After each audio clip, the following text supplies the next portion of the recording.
Sí.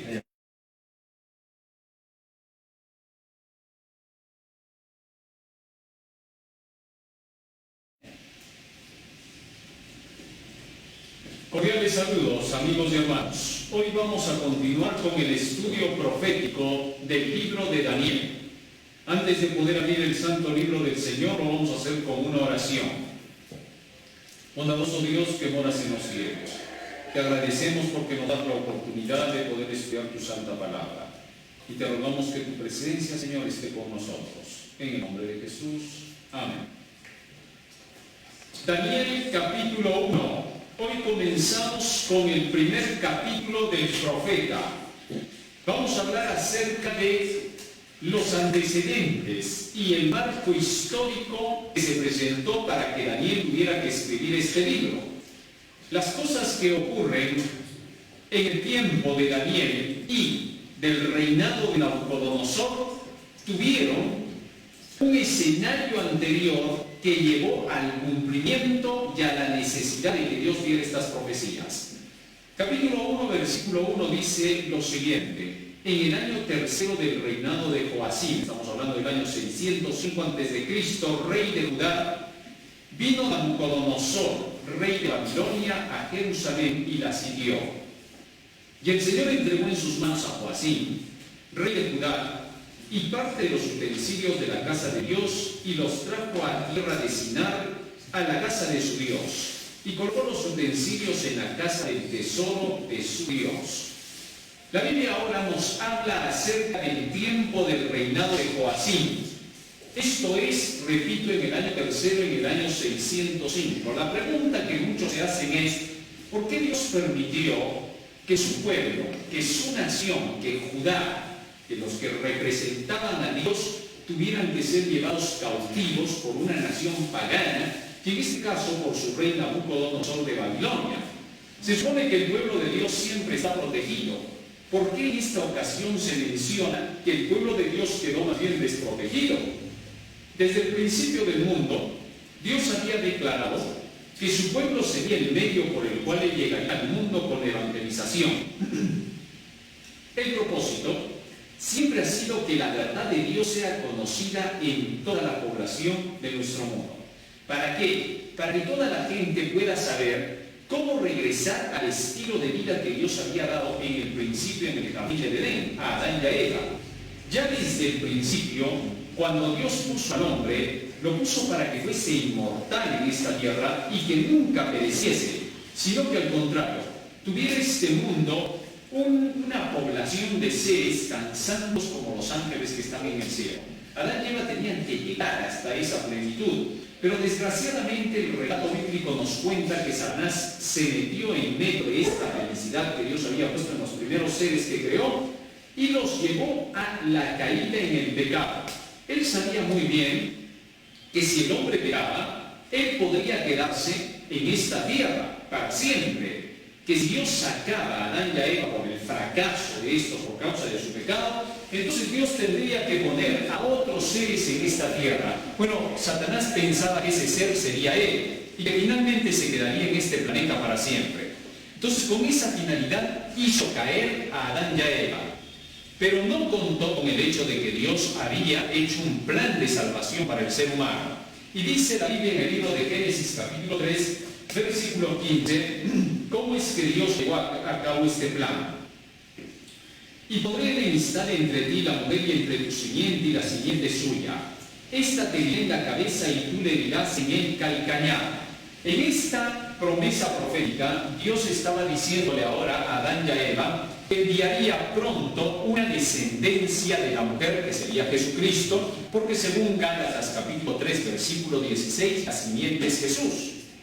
Y cuando llegara esa simiente, que es Jesucristo, entonces se restauraría al hombre a la inmortalidad que había perdido, y el mundo volvería otra vez a sus manos gracias al apoyo de esta simiente.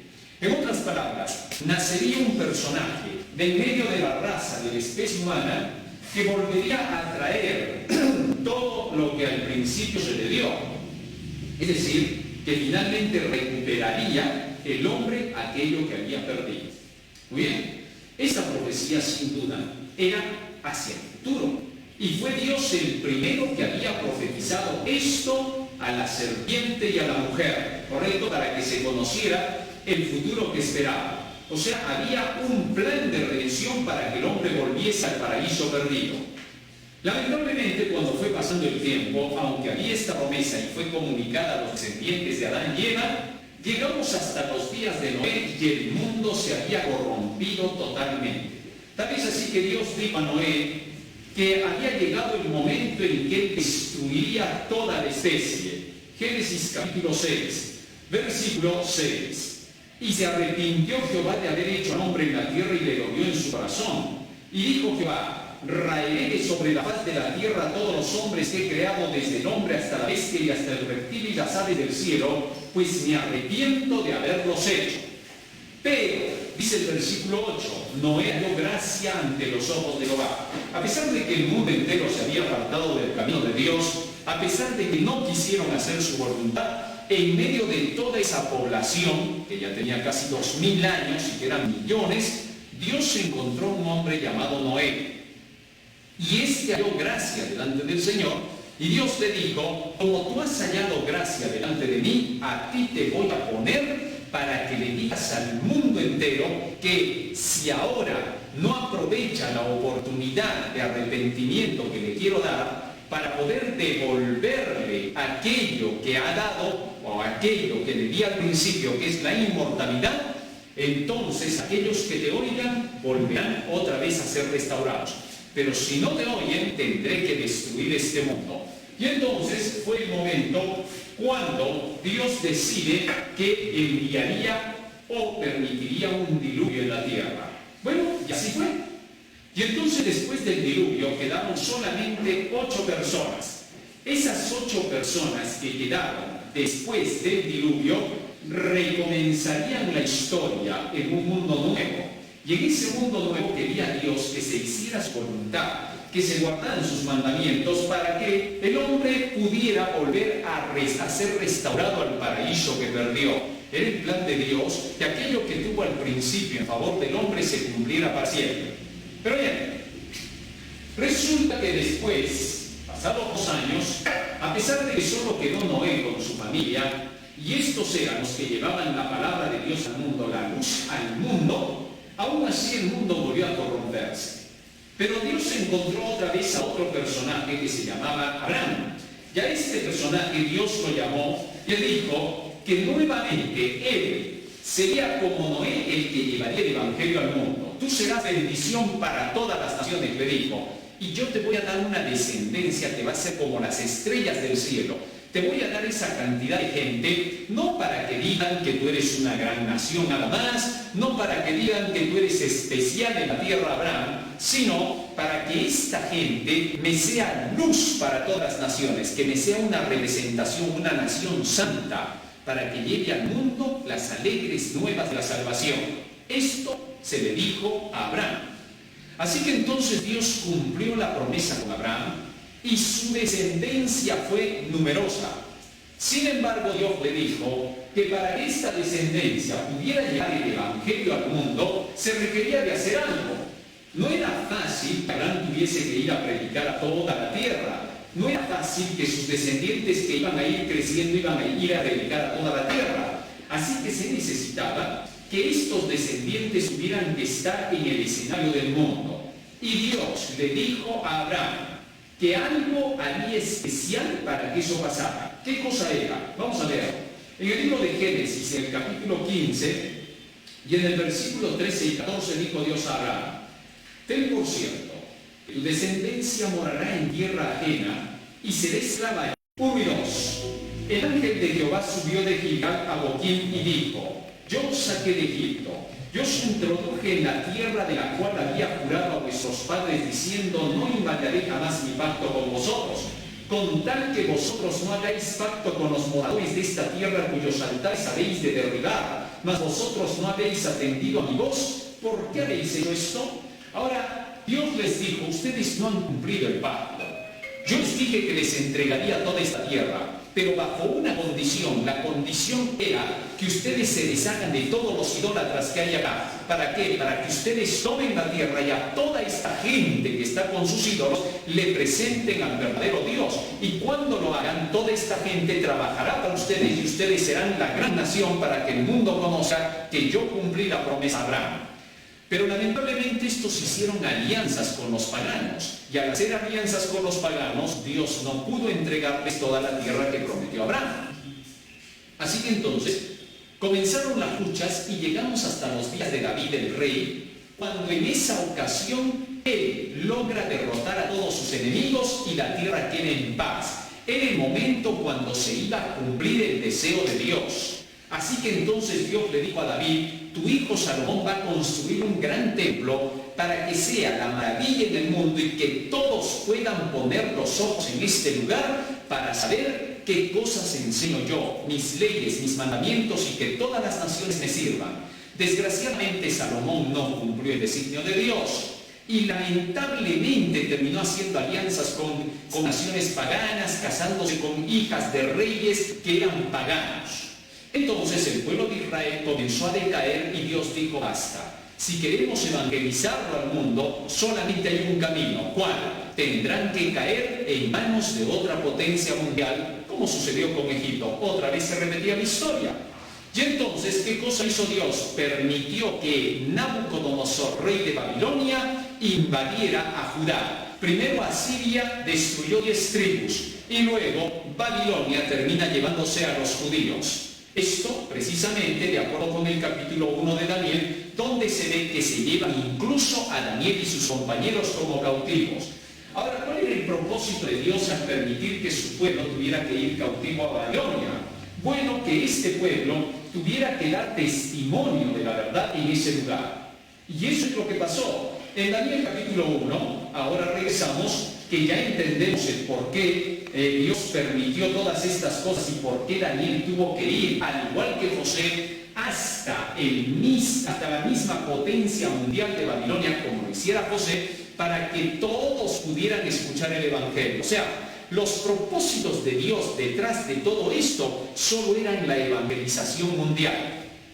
¿Por qué? Porque se le prometió eso a Abraham: serás bendición para todas las naciones. Y porque al evangelizar al mundo entero, todas las naciones obedecerían la ley de Dios y por eso servirían a los hebreos, servirían al pueblo del Señor como que era el pueblo que mandaba en toda la tierra. Eso quería Dios. Había dicho que quería una nación santa, un tesoro especial escogido entre todas las naciones. Siempre ha sido el plan de Dios ese para su pueblo, y que todos los que se unan con esa verdad sean exaltados. Ahora, como todo eso no se cumplió hasta los días de Daniel, Dios le mostró en revelaciones a Daniel que esos propósitos se cumplirían, pero para cuando pasaran todas estas profecías que le daría, le mostraría paso a paso cada cosa que acontecería. ¿Y saben qué? Lo más sorprendente de este asunto es que en medio de todas las visiones que Daniel tuvo y que Dios envió incluso a través del rey pagano Nabucodonosor, que en un momento voy a explicar por qué era un rey pagano, resulta que aquí se muestra que después de estar en Babilonia, ellos pasarían a estar cautivos en Persia, y que luego pasarían a Grecia y finalmente pasarían a Roma.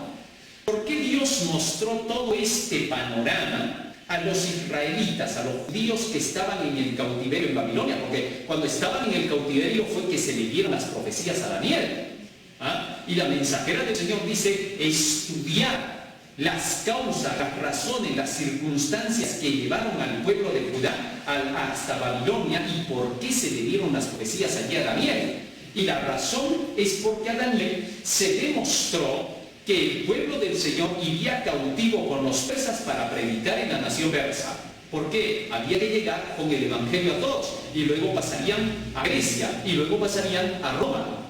Y cada uno de estos imperios recibiría la palabra de Dios para que se cumpla la promesa que se le hizo a Abraham. Que su nación se convertiría en el poder dominante en toda la tierra, llevando así el Evangelio para todas las naciones, siendo bendición para todas las gentes. Ahí está la maravilla de por qué Dios dio estas profecías, para que su pueblo no se desespere, para que no diga Jehová me ha abandonado, para que sepa que el Señor estaba detrás de todo esto.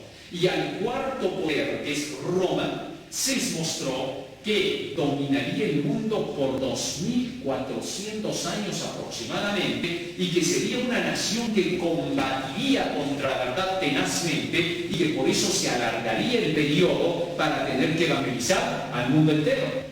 Así que todo el que sigue las profecías sabrá exactamente, como lo supieron los israelitas, que estarían 400 años cautivos en Egipto, así también el pueblo del Señor sabe dónde se encuentra. Las profecías son el reloj de Dios.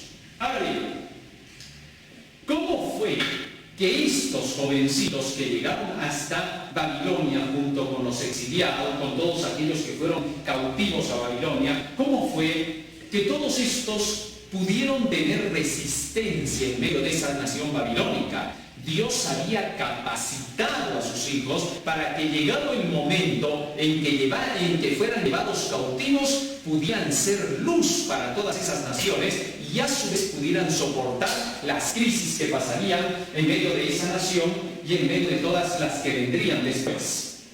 Nos dice la Biblia claramente que Dios ya había hecho provisión desde los tiempos de Jeremías. Jeremías capítulo 29 nos hace mención de algo muy especial que ocurriría entonces en ese tiempo. Versículo 10 y 11. Porque así dijo Jehová: cuando en Babilonia se cumplan los 70 años, yo os visitaré y despertaré sobre vosotros mi buena palabra para haceros volver a este lugar. Fíjense lo que Dios había profetizado a través de Jeremías. Les había dicho a todos los israelitas, a todos los judíos, que iban a ir cautivos sí a Babilonia, pero que cumplidos 70 años, estos regresarían a su nación. Ahora, en el momento en que Daniel, sus compañeros y todos los que iban cautivos, de entre los fieles, porque no todos eran fieles, de entre esos fieles, todos ellos fueron al cautiverio porque Jeremías les dijo: vayan al cautiverio, dice Jehová, tienen que ir a Babilonia. Mientras que los falsos profetas decían: no van a ir a Babilonia, ustedes se están uniendo con el mal. No, decía Jeremías, Dios dice vayan. ¿Por qué? Porque había algo que Dios tenía preparado. Fíjense lo que dice aquí el versículo 11. Porque yo sé los pensamientos que tengo acerca de vosotros, dice Jehová, pensamientos de paz y no de mal, para daros el fin que esperáis. Fíjense ahora lo que está diciendo acá el texto. Porque yo sé, les dijo el Señor, ahora que ustedes van a ir hasta allá y van a estar 70 años, yo sé mis pensamientos y yo sé lo que estoy haciendo. ¿Por qué? Porque yo les voy a dar el fin que ustedes esperan. Yo pregunto, ¿cuál era ese fin? ¿Cuál era ese fin que esperaban? Bueno, el que se le hizo como promesa a Abraham. ¿Qué cosa? Voy a entregarles toda esta tierra de Canaán y voy a hacer que sean bendición para todas las naciones. Ahora, con esto estaba diciendo Dios a su pueblo: vayan tranquilos para allá. ¿Por qué? Porque si los estoy llevando solo es con una finalidad. Como ustedes no han predicado el Evangelio, se han unido con los idólatras, ahora van a ir allá como cautivos por haber estado adorando a esos dioses, para que vean qué cosa es adorar a esos dioses. Vayan a buscar a Babilonia eso. Llegaron a Babilonia y ahí vieron cómo se adoraban a los dioses. Al sol, la luna y las estrellas le daban sacrificios humanos, abusaban de sus hijos, de sus hijas. Al ver todo eso, como Israel lo vio en Egipto, con eso Dios les dijo: ¿te diste cuenta? ¿Se dieron cuenta de cómo son acá? Sí, por eso necesitan ser evangelizados. Porque amo a esta gente, quiero que ustedes en Babilonia se encarguen de evangelizarlos, que les digan ustedes que esos dioses son falsos y que no pueden hacer nada en bien de la humanidad. Así que entonces, mientras ellos llegaron allí, Dios ya tenía todo planificado. Y como todos ellos vieron que todo eso se cumplió tal como Dios les dijo, entonces también creyeron que a los 70 años se cumpliría lo que Dios dijo del regreso. No solamente Dios profetizó que irían cautivos, también profetizó que regresarían del cautiverio. Por esa fe, por ese conocimiento de la profecía, que tenían estos cautivos, por eso soportaron en Babilonia.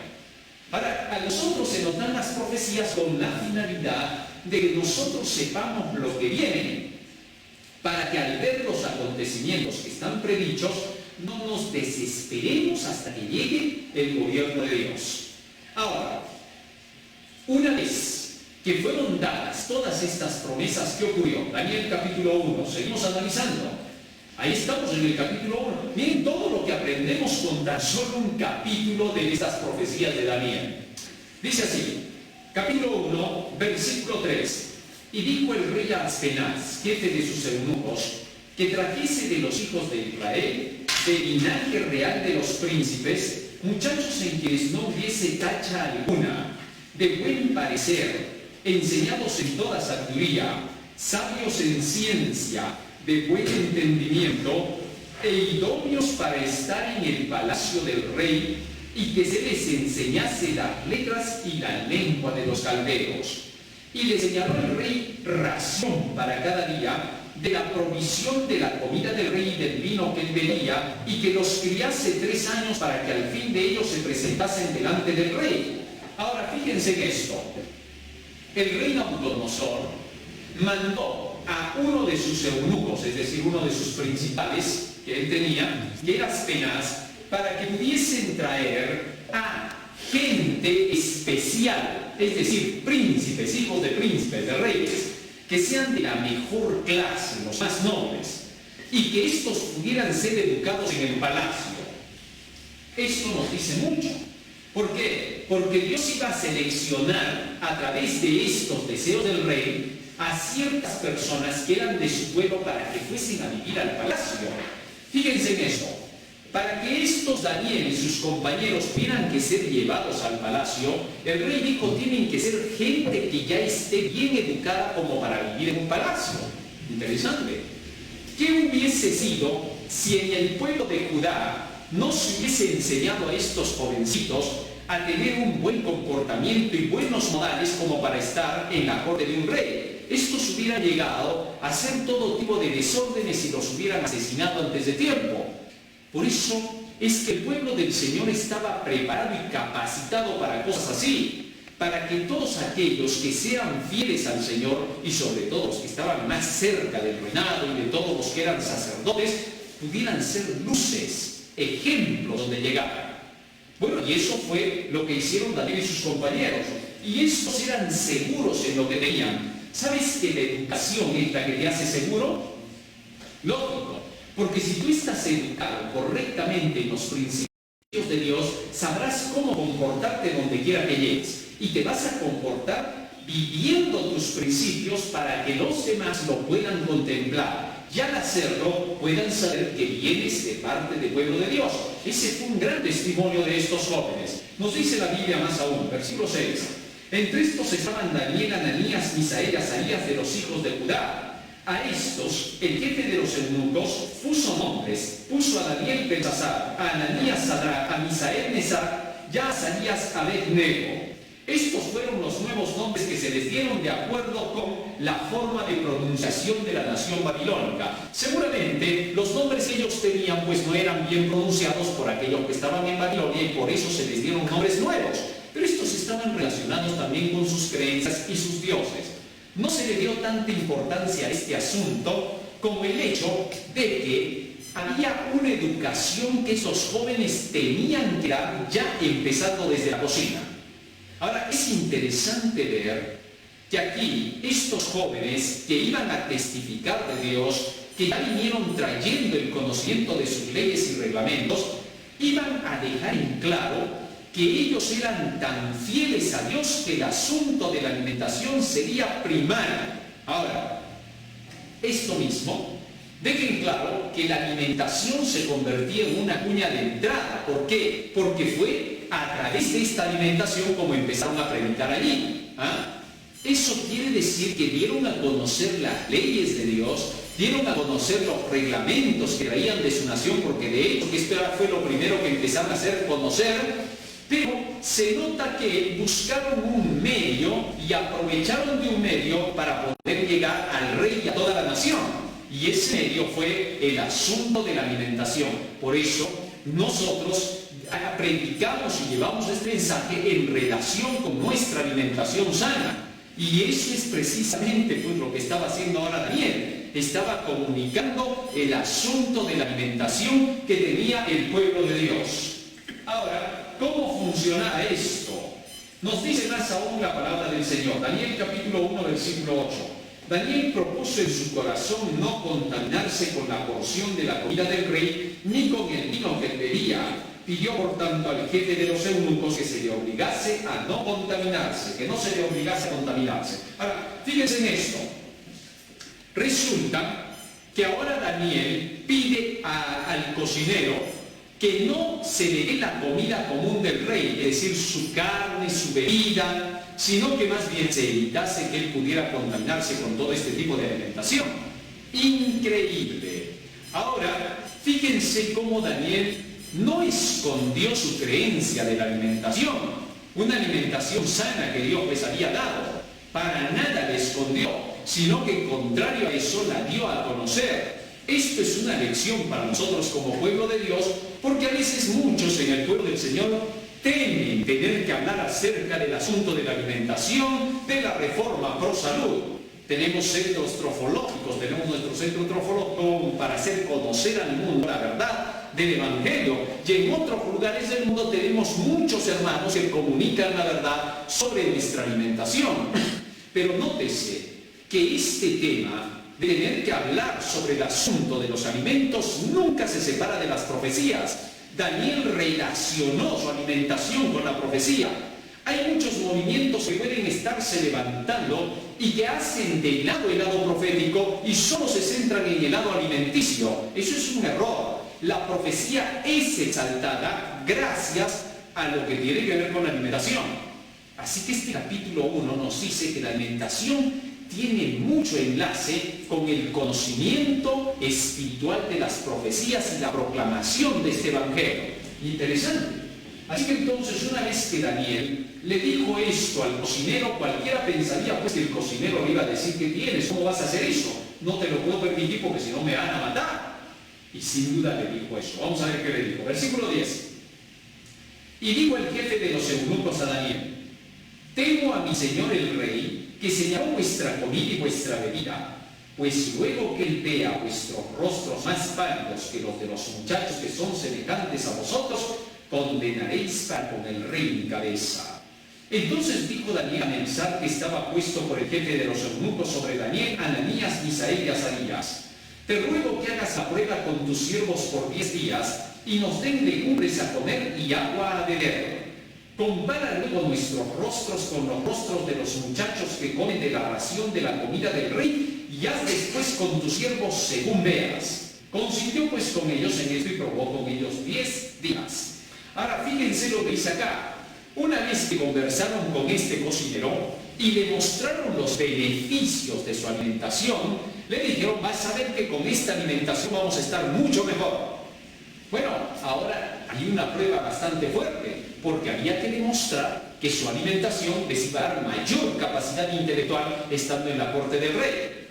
Ahora, ¿por qué ellos estaban tan seguros de lo que estaban diciendo? Bueno, porque en su nación, entre los judíos, ya practicaban este tipo de alimentación, una alimentación sana.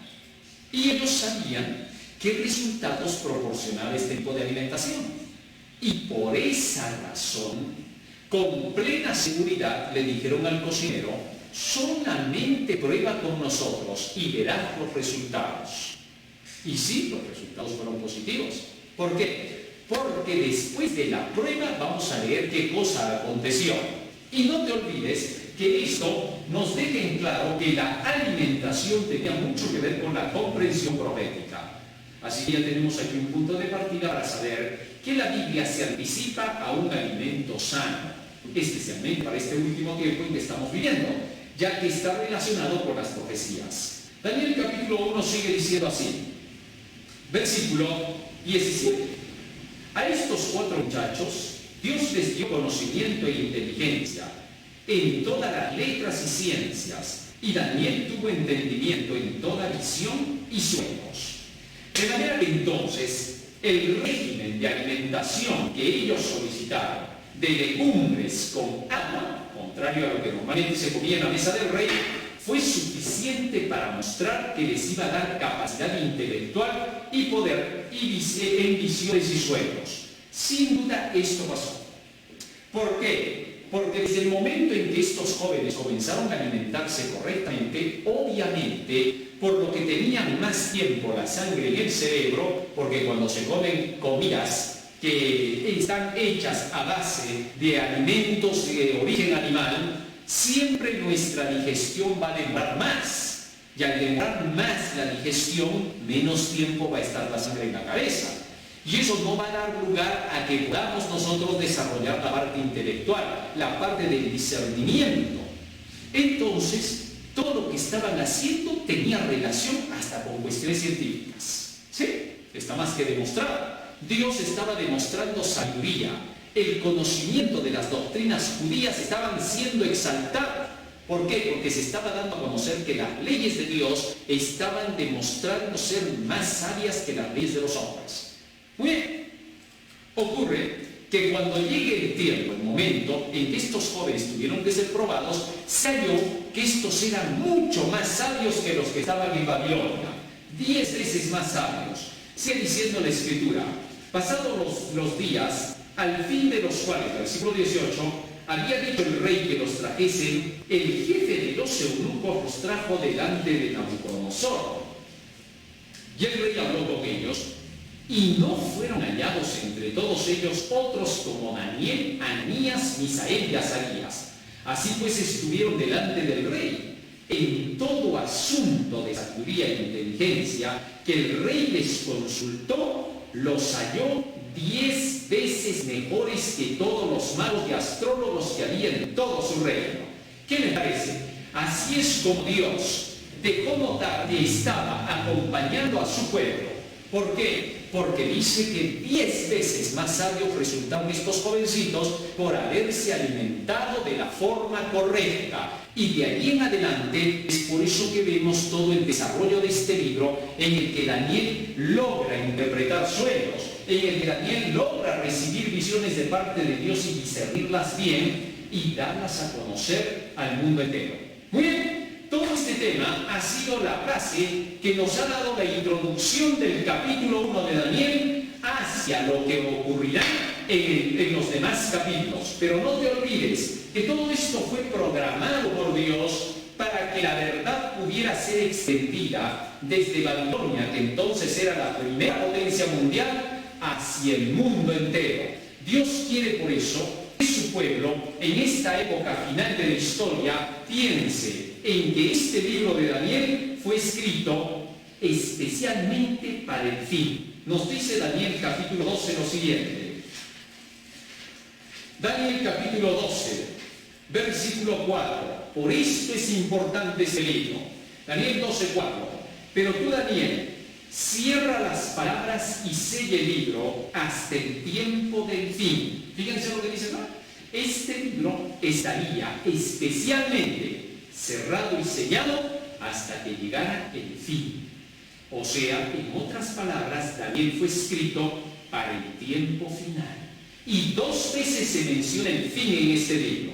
¿Por qué? De eso vamos a hablar cuando entremos de lleno en los símbolos proféticos. Para nuestro próximo tema vamos a hablar acerca de Daniel capítulo 2 y de lleno ya entramos ahí en símbolos, en profecías, en años, en tiempos y en cronología.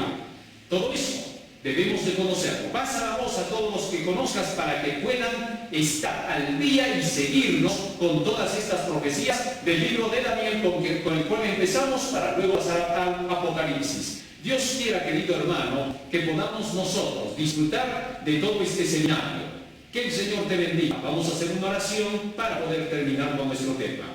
Bondadoso Dios que moras en los cielos, estamos agradecidos a ti porque nos has dado a conocer maravillas de tu palabra, porque has abierto nuestros ojos al porqué de las profecías escritas en el libro de Daniel y por qué, Señor, las del Apocalipsis. Queremos suplicarte que en todo este estudio tu Espíritu nos acompañe para entender tu verdad. En el nombre de Jesús. Amén.